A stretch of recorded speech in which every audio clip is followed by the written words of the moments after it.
Good morning, everyone. A very warm welcome to all of you to Franchise CXO Dialogue. This series involves learning from thought leaders at leading franchise organizations. Hope you all are keeping safe and healthy. My name is Ashita Madra, and I'm the CEO of Franchise India. I'm very excited today to welcome Mr. Praharsh Chandra, who's the COO of Shadowfax. It's India's largest crowdsourced logistic platform. He's an alumni of IIT Delhi. Started his career as a consultant in A.T. Kearney, a global management consulting firm. But when his friends Abhishek and Vaibhav presented the idea of a startup, with a social impact in the narrative, he knew that this is something that he wanted to do. And Shadowfax was born then, and Shadowfax has already, now a successful company with a distinct solution in the form of an application that combines the power of crowdsourced delivery partners, bikes, and LCVs through a single platform for hyperlocal and e-commerce deliveries and end-to-end logistics solutions. This app also doubles up as a learning platform for partners to upskill and train every delivery partner to make delivery a pleasant experience for customers. Today, Shadowfax has a base of 100,000 crowdsourced partners across 600 Indian cities, and doing over 1 crore order worth a month, and enjoys the trust of over 5,000 clients. It has a robust 1,000 plus franchisee network, and it connects about 500,000 shipments from sellers to customers each day. As a 5-year-old, Shadowfax is one of the fastest growing companies in the logistics domain in India. We also have with us Mr. Gaurav Maurya. He's the chairman of Franchise India and is highly regarded for his contribution in popularizing franchising in India. So, I would like to start this with Praharsh. Praharsh, Shadowfax is by far, one of the greatest so-called franchise business successes, in recent times. And being one of the founder members of the team, if you can just take us through some highlights, of last 5 years of your journey as to, how it has been and, from where you've come in. Yeah, sure, Ashita. First of all, thanks a lot for having me here. Always good to have few interactions, especially given the times we're in, right? I mean, it's not very easy to meet people and have such forums, especially now. So thanks a lot for helping organize this session, and thanks to you, Gaurav, as well, right? I'll just give a quick idea about Shadowfax, because unlike a lot of other companies, we are a B2B platform, so a lot of people might not know about us. And then I'll of course be more than happy to discuss a bit on our journey since we had this idea, right?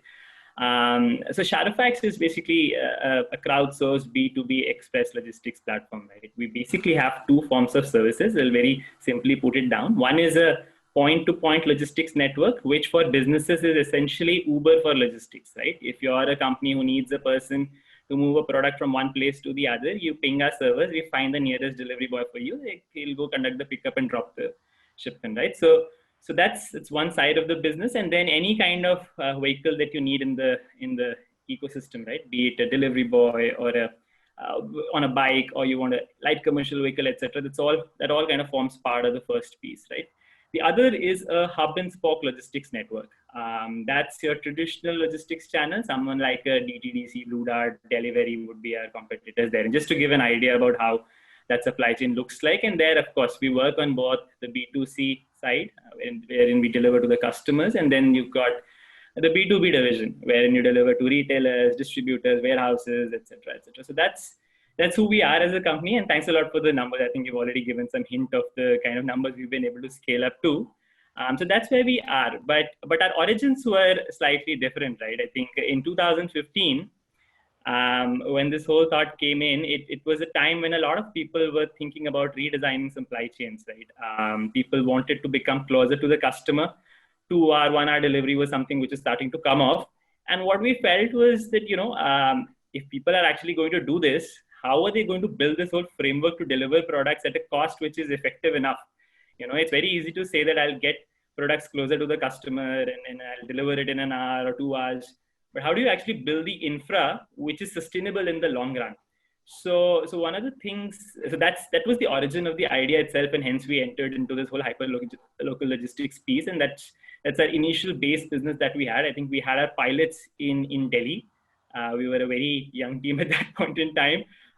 We were very lucky to get a initial round, which was a Series A, not too after our first pre-seed round, right? So within 6 to 7 months, we were able to raise some capital because of some good work on the tech side, etc., that we've done.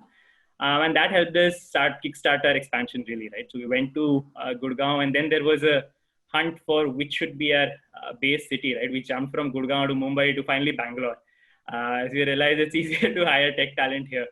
So we started off, like I said, with the hyperlocal piece, and then at that point in time, there were tons of companies, right? At least 10 to 12 competitors in the B2B space itself who were working, and 3 of us were decently capitalized. As fate would have it, we ended up acquiring one of them. And what that added was also a capability into the mix, because that company, apart from hyperlocal, was also working on hub and spoke logistics. So this whole business of hub and spoke side is not something we built on our own, or we had this great thought that no, we should do it.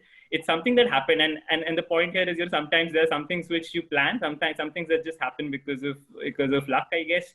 But yes, what we did well post that was build that into something which is very beneficial for both of our ecosystems, both the point-to-point network and the hub and spoke network. And since then, I think so the hub and spoke piece was introduced in 2016.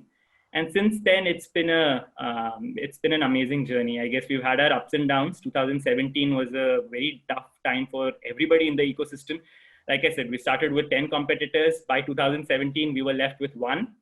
And in 2018, that one remaining competitor in hyperlocal space got acquired by Zomato. So we had to find our way quite a lot here, right? We had to stick around and kind of be diligent in finding the right model to get things working.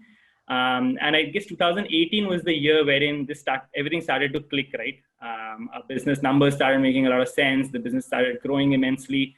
And since then, touch wood, it's all been going well.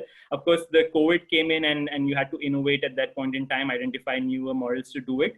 But in more ways than once, and I think we're a little lucky here, logistics is something that is needed even more now than ever before, because a lot of traditional companies, they had alternative ways of designing their supply chains, and now they're trying to do it a little bit differently. And then we stand at one of those situations wherein there is a lot of newer models we can introduce into the market, which people are also now more interested to try out. So I guess looking forward, I think things should hopefully be even more exciting.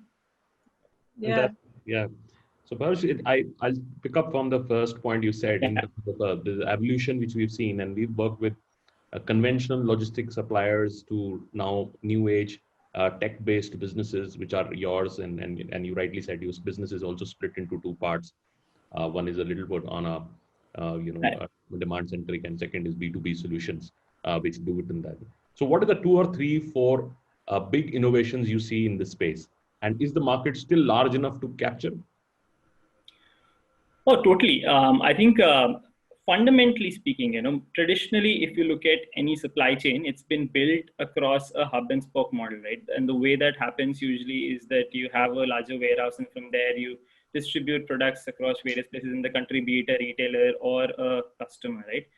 That inherently means that there is an associated time of delivery, which is in days, right? So there is a huge potential to introduce an alternative form just from a offering perspective. And you're saying that, no, fundamentally, we can design a supply chain which is cost efficient, wherein you can go directly to the consumers, and you can offer a slotted delivery same day, or a instantaneous 1-hour delivery, right? So those kind of models have a huge potential because they're not even been done before this. I think Swiggy, Zomato did it in the food side of things by opening a lot of dark kitchens. Before that, it was all decentralized.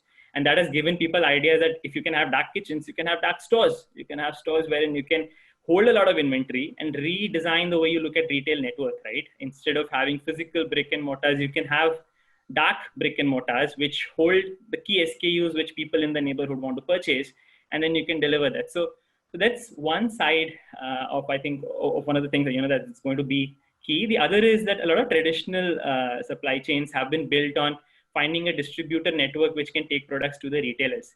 that's also changing. I think there is this whole piece of, and it's the buzzword these days, especially after COVID, of D2C logistics or D2C business lines, right? Wherein people want to go directly to the customers. And it's a strategy I think all of the companies really need to think about. And it's something which the larger ones are already thinking about. And it's one of the reasons which people are approaching us more than we used to approach them earlier, because it's another new model which is coming in. And anyone who wants to make some play here, there is a lot of opportunity again, because D2C, I think, takes up less than 5% of total sales, which any company would usually have, unless and until they are a D2C based company. Usual sales are distributed more towards the traditional supply chains. And given the COVID scenario, when people are venturing out a little less, there are D2C strategies become even more key, right? So I believe that in logistics, there is a lot of space and a lot of opportunity for everyone. Just the growth of this whole segment is huge. So even if the idea is not too dissimilar, you can make your footing in some way here. Plus, if you have something good and useful to work upon, I think there are some even more opportunities to work on. Just to give you another example, I think I spoke to a very simple volumetric weight measuring company very recently. They're a startup which came up during these times, and volumetric weight is one of the biggest issues in supply chain, right? Because all of our billing happens on that, and there's a huge dispute which happens that what was the way to send, and what the client thinks that you send, what the customer thinks you sent, and your billing kind of depends on it. So you need good systems to measure all of that, and those guys are building some interesting camera-based solutions, right? When your cameras, which are actually used for security footage monitoring, can also be used for measuring the products which were kept at a particular point at a point in time, right? So I think if you start thinking about the supply chain as such, beyond logistics, just the core features which logistics need has enough space in it for people to think about and ideate upon. Yeah, absolutely. And I think this would cause a lot of innovation. This would come other way around. Earlier, I think the product companies were doing, but now with the solutions like your company is bringing in, a lot of these companies would able to evolve their businesses. And almost every we are talking in the retail space today is talking about direct to consumer, direct to home kind of a businesses. And you're right, the next big change also in the retail side is coming in, where these are large dark stores. I mean, I'm talking to a company which wants to put up a 5,000 warehouses across the country. Must be, yeah.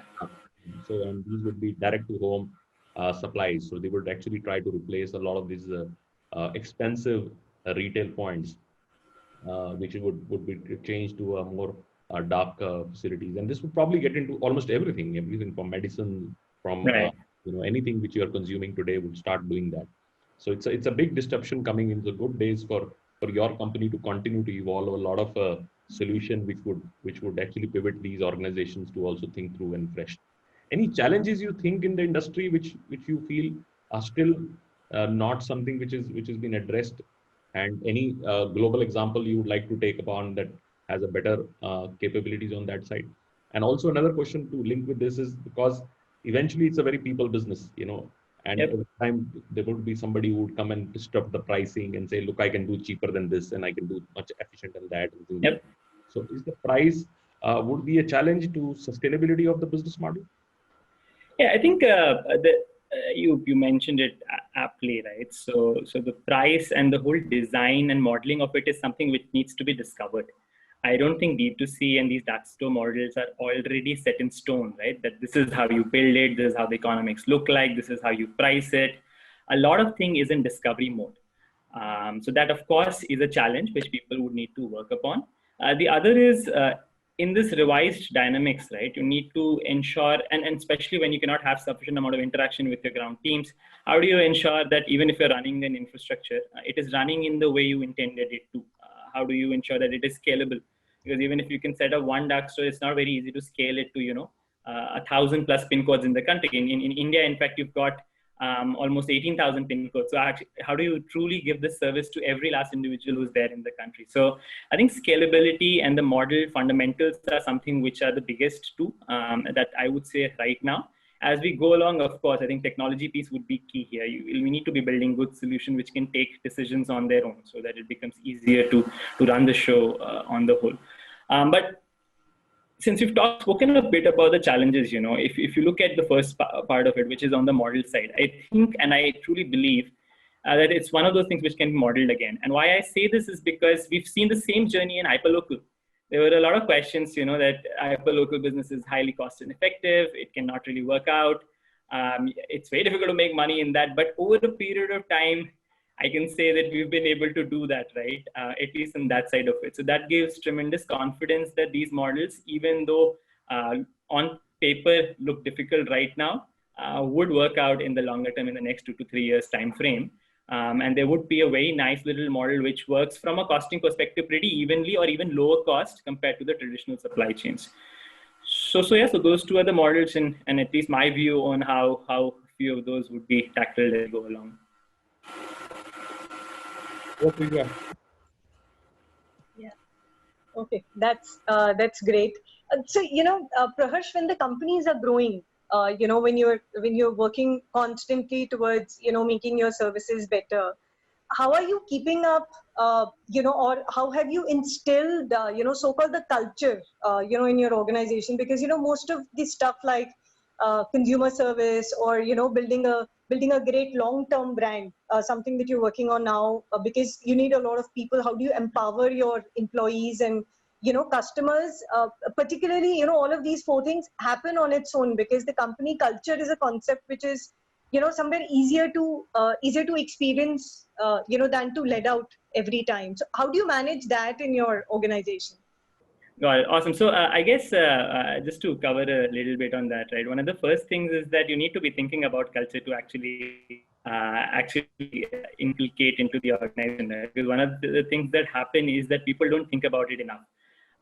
Immediately post-COVID, one of the most interesting things was that apart from reorganizing a supply chain, what the team was working on was redefining its cultural aspects, because we felt that it's going to be key, especially now in the revised dynamic when you're not actually with folks. How do you imbibe some key fundamentals that you have in the business when you're not even there with the folks? So we kind of relisted the 4 fundamental beliefs that we had as a company, right? And they basically customer centricity, innovation, empathy, and integrity, right? And we worked with our HR teams to kind of reevaluate the strategies in which we have to be incorporating this into our organization as we go along. So it's one of those things that this reason we've been able to do it to some extent is because someone is actively thinking on the problem statement. And I guess that's where it needs to start with.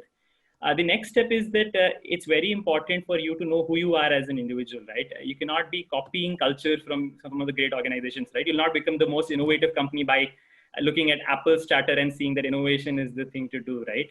I think it's very core and fundamental to the key leadership that you have, their behavioral instincts, the beliefs that they have, and the key success factors that have taken them to wherever the company is right now. You have to be honest enough in listing those 5-6 things, figuring out 2-3 further things that you feel you need to be adding as a skill set, and then identifying these 4-5 things are the things we believe in, and this is how we would want to be distributing it into the organization, because that's when truly it becomes a little bit easier for you to dissipate information as well, because when something, it's of course always easier to spread it around within the team. The next is, I think, and it's something which our HR taught me, to be very honest, and it's on recruitment.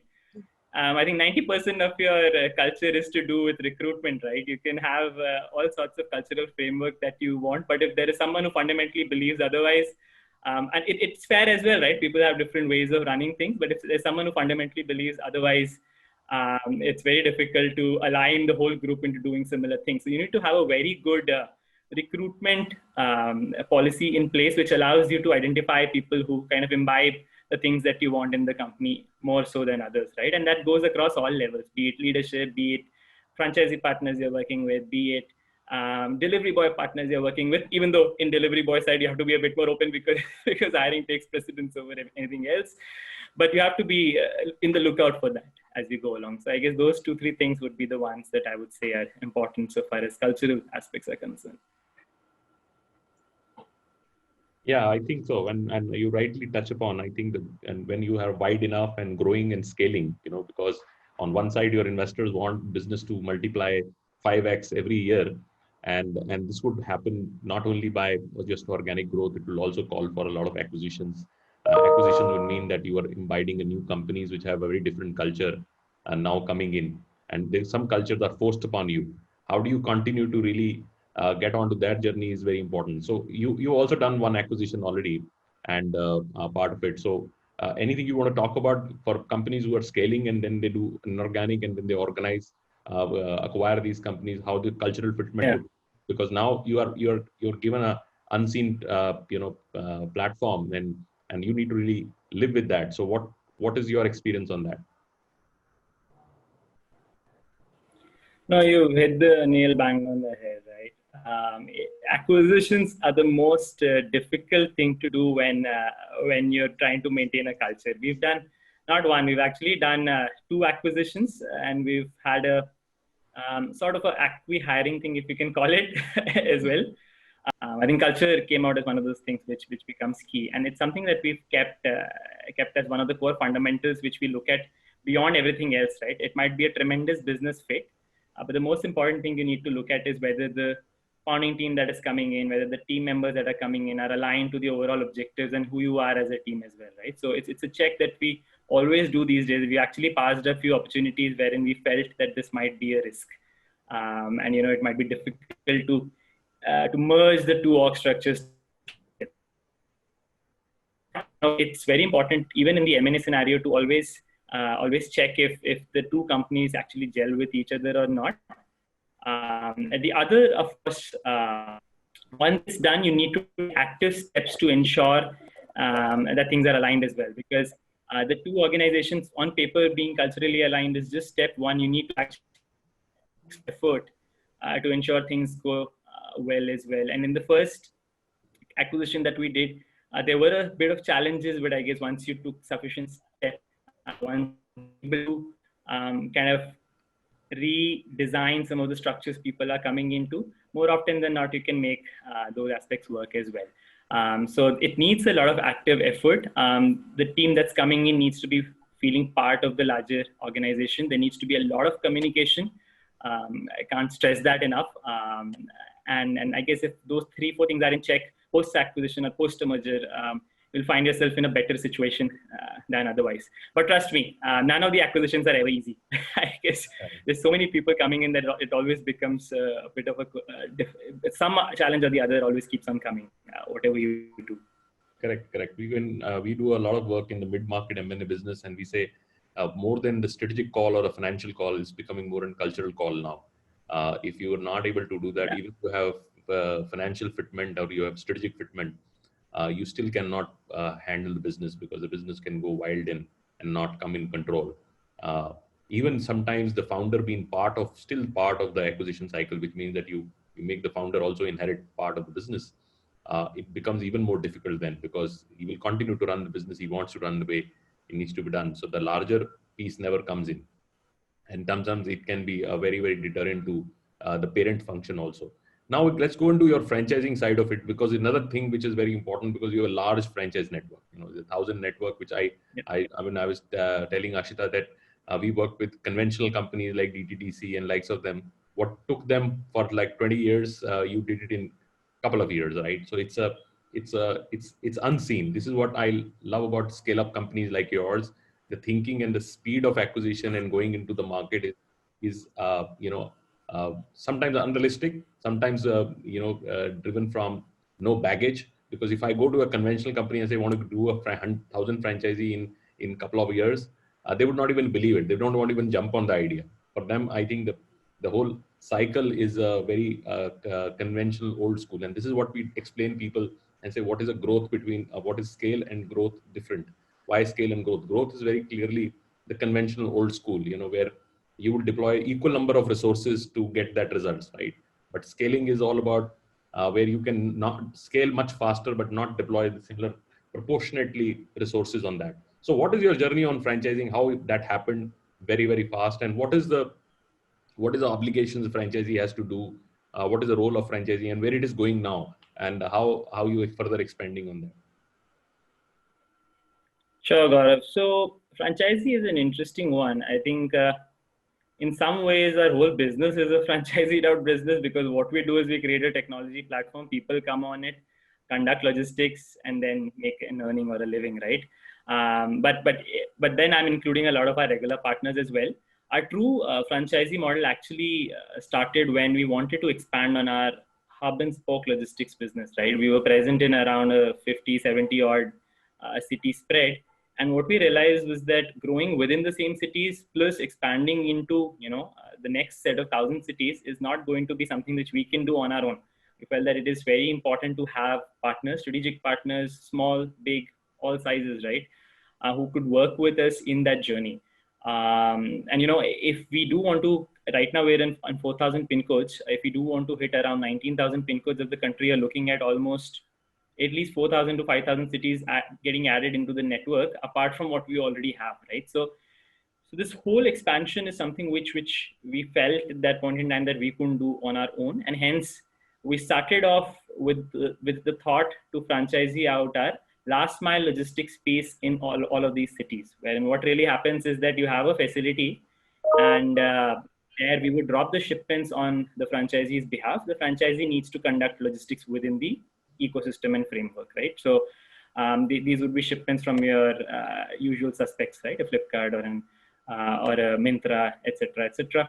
And there are certain set of guidelines you need to be maintaining. The portals, etc., the technology platform, etc., something that we provide these companies. And there are certain SLAs, etc., that they need to be adhering to against that. So this is what we started off with. This is our most successful part of franchisee network, wherein the numbers that you mentioned, right? You have around a total of 1,000 partners. We're trying to scale it up even more. What we've also done is we're actively been looking for ways to increase the earnings which a partner has.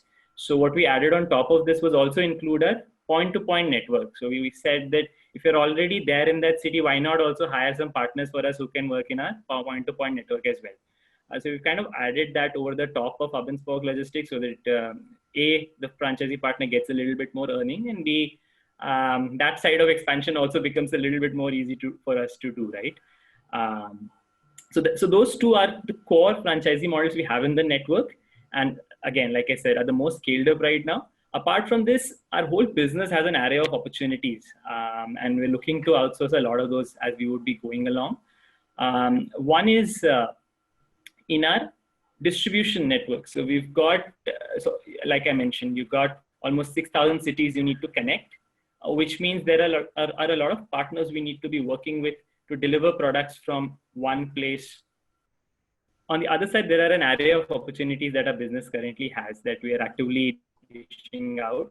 One is on our vehicle ecosystem. So we have to be having a lot of, a huge line haul network to move products from our source cities to various cities, right? We're talking about 5,000 to 6,000 cities in our network which need to be connected. So there's an opportunity there where people can help us do this distribution in various cities, right? So that's one side of the business. The other, and that's also an interesting one, we've got around 50,000 delivery boy partners in the network. And that means we have to add almost 5,000 to 10,000 partners every month into the ecosystem.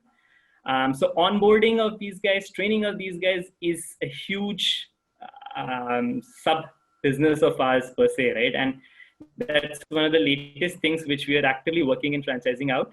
What happens therein is that our partner is responsible for identifying people who can work on the Shadowfax network, training and onboarding that particular individual, conducting the KYC activities that are necessary for any partner who's there on the network. And then, of course, ensuring that that partner ends up doing a few orders in the ecosystem, right? So it's a very straightforward process, but anyone in any place of the country can become a partner with us if they can help us source people who can join our network, right? And that's another stream that has been recently launched. So these three would sort of be the core. Leading on from the ideas on dark stores, etc., that we discussed, right? There are a lot of facilities we will be opening in our core cities as well. So a bit of facility franchising out is also something that will come up in the near term as we build our business. So that's where the whole franchisee piece is right now, and that's where we see it. And those are a few of the newer models we see getting added into the ecosystem as we go along into the business. Which is very interesting. I think from micro franchising to fleet partners to warehousing, so to say, partners. So almost every aspect of your business which is out there, you would invite franchisees. This can be a very So the interesting thing is we are happy with any size of partner who's there in the ecosystem, right? There's not really a size barrier that you need to be having this much amount of money in the bank to be working as a partner with us. You might be a small scale company in a particular city of the country. You would be happy to associate. You might have an array of 8 to 10 14 cities. You might be a state-wise player.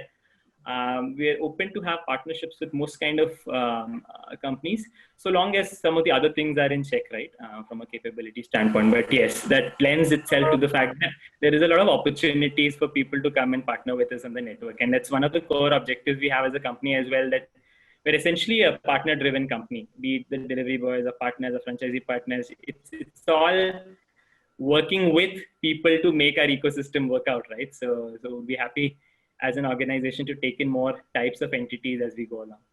Absolutely. And today, I mean, I just can share with you, in last 5 months, the number one category which has applied on us, we get about 2 million people coming to Franchise India from people who are looking to buy a business and things. The number one category has been logistics. So it's, I don't know where it came from, but it's just to me, maybe people thought that this business is much more in demand, and they saw the category. So we're getting almost every single day hundreds of leads, people who are coming on to entire thing. So we obviously would reach out to you, and they can see an opportunity to partner with your company. Akshara, your questions?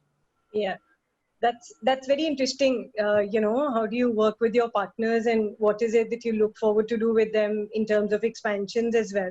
So, when you manage a relationship, so I would like to ask you something on the management of the franchisee. So how do you manage the franchise relationship with them? Because, as you have three, kind of franchisees first, and then there are numbers of them in different cities. Obviously, they would be from different backgrounds, different cultures.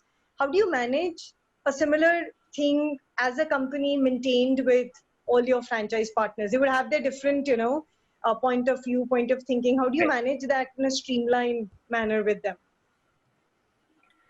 So interesting question, Ashita. So I think one of the first things that should happen in any relationship is that the financial construct should be aligned, right? What we've always believed in is that whether it's a delivery partner or it's a franchisee partner, they should be making money out of the engagement. If you're trying to squeeze people out, then sometimes the ecosystem just doesn't work out, right? So that's the most important thing we look at. And this is just, and I'll be speaking on a few of the aspects before you enter a franchisee model that we've been working on, and few of the aspects that you need to be ensuring once you start running a franchisee ecosystem, right? So the financial modeling of this is super crucial. The other important point is on fit.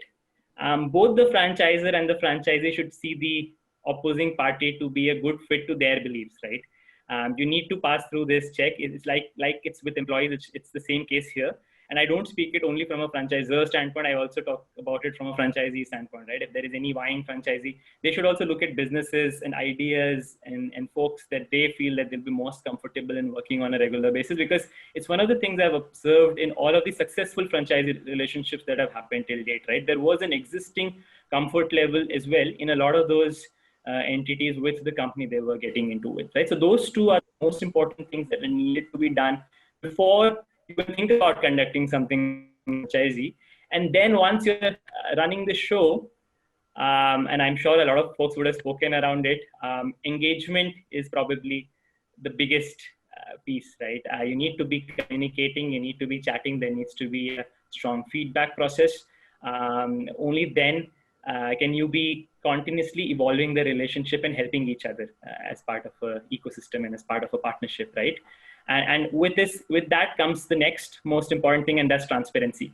I think from a company like us standpoint, we should be very clear in what is on offer, what would be the challenges in the first few months, and what would be the numbers looking like. And from any IM small business perspective, folks should be very clear in what they can and they, more importantly, cannot do.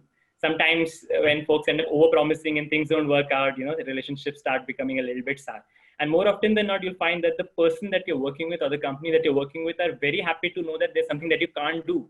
Because if there is something that you can't do, it becomes very easy for you to solve it. But when there is a viewpoint that, no, this will work out, we'll find a way to do this, no, we can scale up to 3 times. And then when that doesn't happen, it becomes a bit difficult to manage expectations, so on and so forth. So I think communication and transparency would be the key things that has worked for us, at least in the franchisees that we've worked with. And of course, 2 of the points that I mentioned before, even getting into the engagement. So interestingly, on the first part, which is on ensuring that people get sufficient earning out of it, it's one of the biggest problem statements that we have. Even though we work on the problem statement of how we can make more money, the other things we also work on is how can our partners make more money and how can our franchisees make more money. If they make more money in the longer term, there will be more people who will be interested in working with us. It's a fair point. And one of the things that has helped us and that we do quite rigorously is try to get as many processes down on our core technology platform as possible, right? What technology does is it kind of brings a consistency in whatever you're doing across various geographies, right?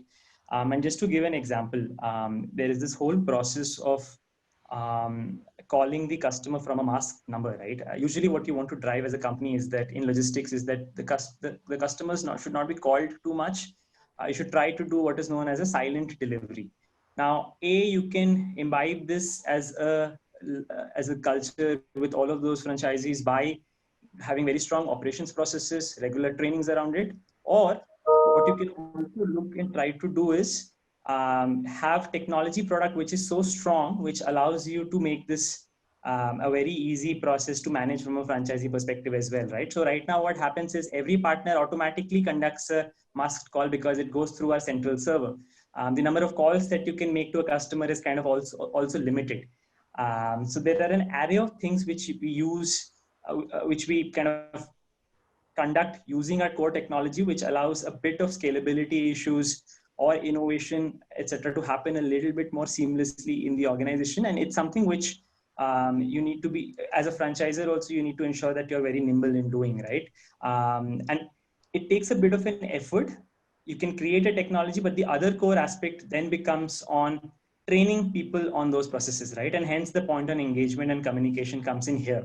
You've created something, it's very important for your franchisees to buy into the newer way of doing things, right? And that happens if you can if you can conduct a good communication program, which paints a proper picture as to why this is important, why franchisees business also to be bigger than what it was right now, and why is it better for the core customers that we both are serving at the end of the day, right? Because all of these solutions that we build are ultimately to service an end customer. So that second piece becomes even more crucial. And in fact, one of the core investments we've made as a company is on our franchisee tech. They were working on a specialized portal only to have conversations, issue escalation discussions with a lot of partners that we work with. And already, I guess, our rider app, which is also a form of a medium wherein we basically conduct communication, is one of the most invested upon technology pieces we have as a company. So yeah, I guess those two things would be core to what has helped us at least to manage a lot of these changes that we do quickly. But yes, it's a constant process and a constant endeavor of finding even better ways to do this. Absolutely. So any new markets you want to do? I mean, India is the game, or it's becoming now international for you, and you're looking for a... Yeah, so I think we've never had a thought of going international. It's not that we can't do so, but we just feel that there is so much to solve within the country that we don't want to spend our efforts to solve anything for anyone else, right? Correct. Where, like I said, we're only present in 4,000 pin codes of the country. We're missing out on almost 16,000 pin codes. That means 16,000 places wherein we don't offer our services. So that's one of our core objectives as a company. We want to be present in the complete geographical expanse of wherever India is, right? So that's part one. The other, and we've always maintained a strategy to have a very strong vertical expansion. So logistics, like I said, we started off with hyperlocal. We introduced hub and spoke logistics. We went a little further behind and introduced B2B logistics. And then right now we're also doing a bit of warehousing, right? So we've done a lot of vertical expansion in the business line, and that is something which is going to happen. Anything and everything pertaining to logistics is something where you might, and we most likely will see us as a company. The other thing, and that's an interesting piece, and that's on a little bit of horizontal service offerings, right? So as a company right now, we only offer logistics, but it's our vision statement is actually pretty interesting. We actually speak about enabling commerce for everyone, everywhere. The interesting thing there is that it doesn't mention logistics, that we're going to become the largest logistics players in the world, or so on and so forth, right? What we have always wanted to do is that essentially we're a technology-based, app-based platform, right? Most of the people interact with us through that. And currently what they do is a task which involves logistics, right? Moving products from one point to the other. What we want to be doing as well moving forward is add a lot of other type of tasks and activities onto the same platform. Now, to give you an example, it can be something as simple as an address verification, right? So KYC is very important these days. We've got almost 50,000 partners across the country. And these activities usually pay a little bit more than our regular business logistics pay as well that we usually get with our clients, right? So this becomes one of the tasks that we want to add onto the network. The other is background verification, KYCs. You've got insurance checks where you need people to go on ground, check vehicles, take their pictures and come back. You've got store audits that a lot of large companies want to do. Even a company like Oyo, right? They need their properties to be audited. And given we have so many people across, there are an array of horizontal services that you can technically add into the network.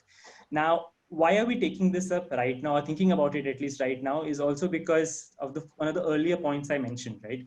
Which is on increasing our partner earning potential. If we can technically add more avenues of higher revenues, that will lead to more people sticking around on the platform a little bit more, right? And anyways, this is something which is core to our overall business vision. And this is something which we will introduce as a business as we go along.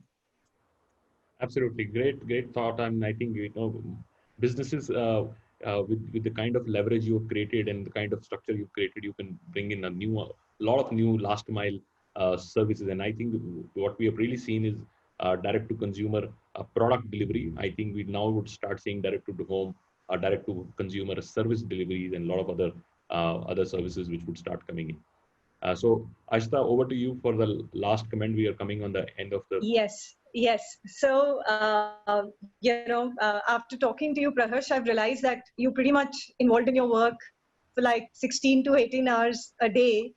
What do you do for the half an hour that is being left every day? No, I actually, it would appear so, but I spend around 10 to 11 hours. I think it's important to wind down and do something else, because it just gives you some thought to figure out some of the larger problems that you might be missing, right? I have always felt that it's important to come out of the box to see what the box is. So I do that quite a lot and very often. So I think there are an array of stuff that at least I personally like doing. I'm a big fan of indoor games and board games, especially during lockdown. I think we found innovative ways and online ways of playing a lot of the traditional games that are out there in the market. And I find anyone and whoever is interested in playing a round of game, I'm usually more than happy to indulge in that. So that's one side of it. The other thing that I usually really like doing is music. I think if there's nothing else, there's music. So I do a bit of guitar playing and all as well. So it's just ways in which you spend a little bit more of your time. But yes, so that's one side of it. And then lastly, and very important, I follow a lot of football news. I'm a huge football buff. I follow some of my favorite teams very rigorously, pretty passionate about it as well. We have a lot of arguments in our office actually happen on on things not related to business. So yeah, these are the 3-4 things I spend my time on. Right now, interestingly, I'm like I mentioned, I'm not in town, and hence so many issues in my connectivity as well. Since I'm traveling, I'm not able to do a few of these things. But right now I'm kind of using the opportunity of this travel to actually meet some of my family members, etc., that I had not been able to meet since the lockdown happened. So I guess you make best with whatever is available to you at various points in time. Absolutely, but you have to be careful. You have to be careful. So best wishes, Harsh. Thank you for joining us today. We really had a great session with you, and I will see a big future for your company and the growth you're doing. At Franchise India also, we feel that there are a lot of people who would be interested in partnering with you at different stages, and all the different 4 aspects. We will reach out to your office and help them to reach out to your concerned departments and who are interested in doing it. Any last words, Ashita? Yeah, no, thank you so much, Praharsh, for being here and taking out time. I can completely understand that, this time taking out time is something which is really important. So I'm completely flattered that way. And it's always, a pleasure to talk to you. So thank you so much. And, for our visitors, attendees, there are a few links that you can follow us on. And in case you're interested, you need any more information about Shadowfax, you can write to us directly, and we'll connect you with Shadowfax. Thank you so much, Gaurav and Ashita, for having me over. My apologies again for the connection. I spoke to Ashita and I was telling her how I was a bit fearful about how my connection would pan out, and so it happened. I was actually keeping my fingers crossed. We kept it. So Yeah. yeah. So for anyone who's listening and anyone who's interested, would be more than happy to have team members pitch in with any kind of information that would be needed that we might not have been able to cover here. And again, thanks a lot for having me here, guys. Thank you very much. Thank you, Praharsh.